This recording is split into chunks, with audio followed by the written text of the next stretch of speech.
Welcome back inside the Now Morning Show. This morning, it's Tobago Tuesday, so we're chatting about Tobago and all the things happening as we get ready for Tobago Carnival in October. That one is a brand new one coming down from Chuck Gordon. It's called Mass and Tobago. And with me on the phone, I have the Vice President of Tobago Hotel and Tourism Association, Mrs. Caroline Birchwood-James. Good morning to you, Miss James. Mrs. James. Good morning. I'm hearing you very faint, very faint. Very Good faint. All right, morning. well, let's see if we can get through it. You hear me any better All right, now? no, I'm outside, so I think I'm hearing you a little better now. All right, nice. Glad to hear that.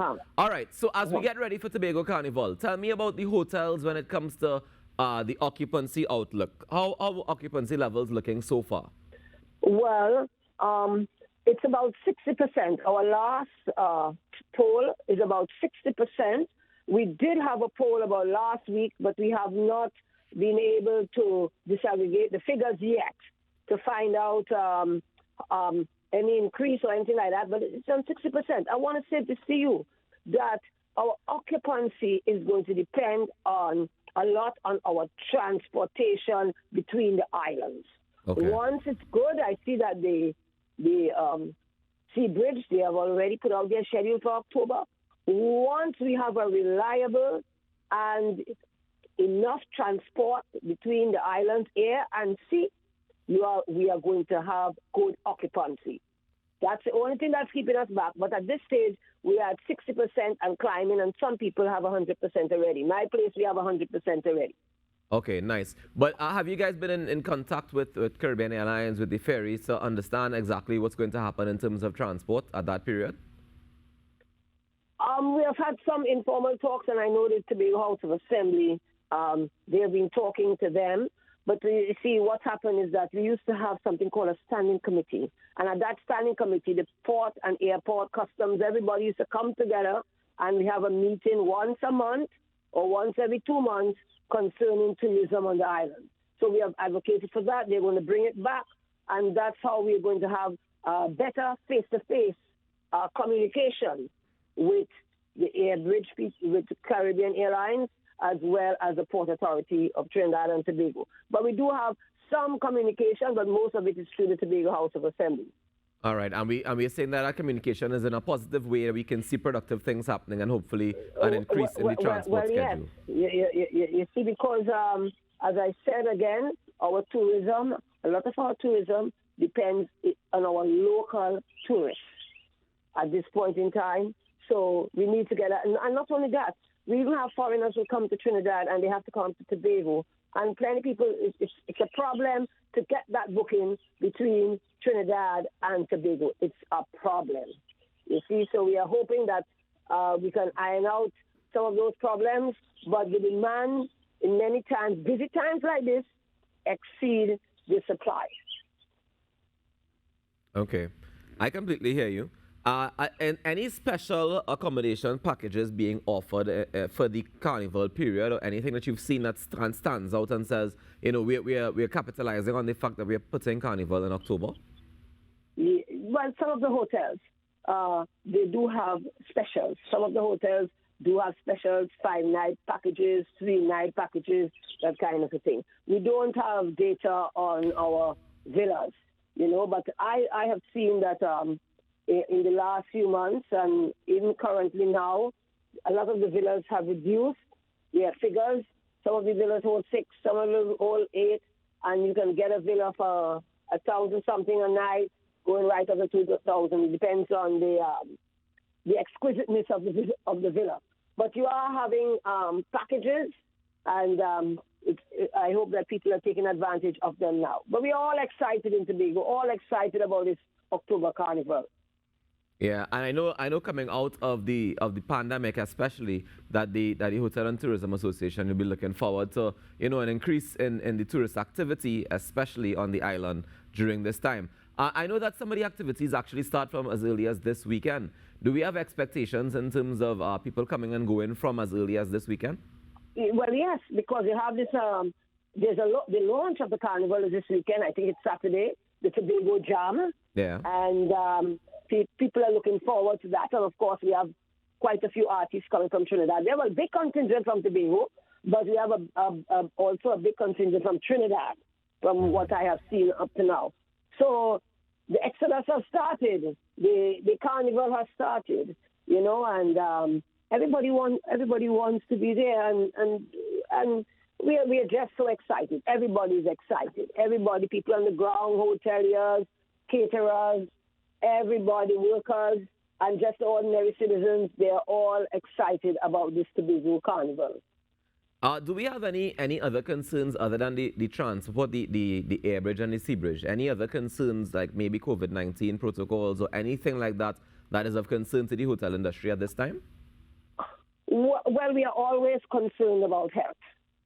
And with the COVID, we were overly concerned. Some of our hotels still have the protocols. A lot of people in Tobago are still wearing the mask. Mm-hmm. A lot of them are still wearing the mask. So they haven't ditched that as yet, even though it's optional. I went to church on Sunday. Everybody have on the mask, you see. And everywhere I go, people do have on their masks still. So we are hoping that people will continue because the numbers, the positive numbers, we're looking at them and they start to get a little worrying. You see, so our concern is always health. You see, our health of our visitors, health of our citizens, health of our visitors, our workers, and so on. But we are not overly concerned like a few months ago, like a year ago, when that COVID was just killing people left, right, and center. So we are glad that it's a less deadly variety that we are having now, but at the same time, people are dying, so we all have to be cautious. Oh, and especially as we had such a low vaccination rate in Tobago in the first place. But aside from health, yes, because yes, so we have to be very, very careful and watch those parties and so on.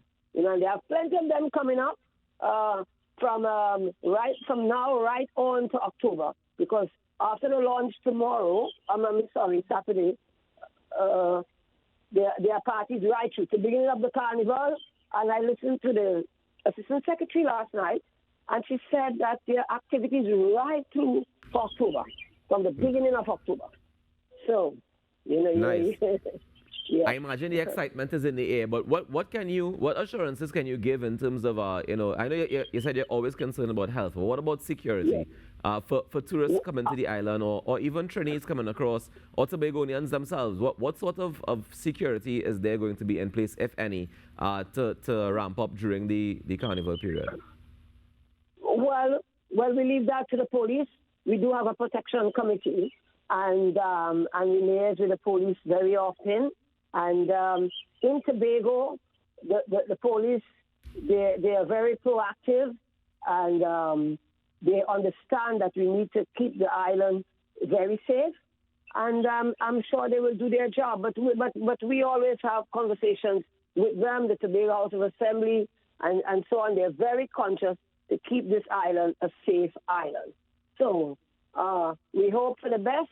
You're coming here to enjoy yourself. Everybody's coming to enjoy yourself, whether you're from Trinidad, you're from abroad, you're from any part of Tobago. You're coming to enjoy yourself, not to give a bad impression on our carnival, because this is our first, and we want to make it a very good impression, because as you know, first impression counts, and we are very, very aware of that.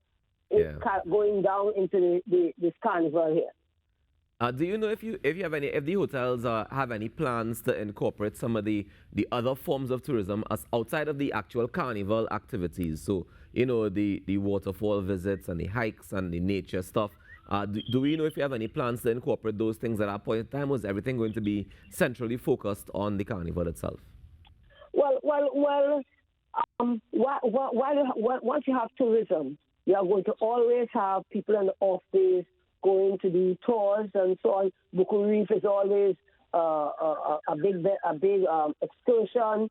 Buku Reef, you have the Nylon Pool, and you have all those tours to the waterfall and Charlottesville and so on. So a lot of activities going on there. And from what I understand, the assistant secretary had to say, our full culture will be on show. Mm-hmm. It is going to be, the emphasis is going to be Tobago Carnival. It's not a carnival in Tobago. It's Tobago Carnival. So our culture is going to be on show. If you notice, a lot of the programs and so on with the Tobago Carnival, they always start it off with a little cultural show and so on. So you're going to have a mix of everything, traditional carnival, our mud mass. That's one of the unique things about Tobago, your mud mass. And you're going to have a bit of culture and so on in that. We want to make it a Tobago Carnival. I want to emphasize that, a Tobago Carnival, not a carnival in Tobago, a Tobago Carnival. This is what we want to have with the emphasis on Tobago. Definitely. Well, I think that it's going to be a fantastic time had by all, and I do wish, of course, the Hotel and Tourism Association all the best, all the hotels, all the people who are focused on making sure that, you know, we boost the economy at this point in time and capitalize on everything that's available and also provide the best possible service to everyone who is coming across. I wish you all the best in that regard. Well, thank you very much, and I hope to see you and your crew in Tobago. As long as I can get a flight Tobago, or don't coming. forget that. As long as I can get a flight or coming. We can get a flight. We come in. Or you'll have to take the boat. Well, either way, we come in.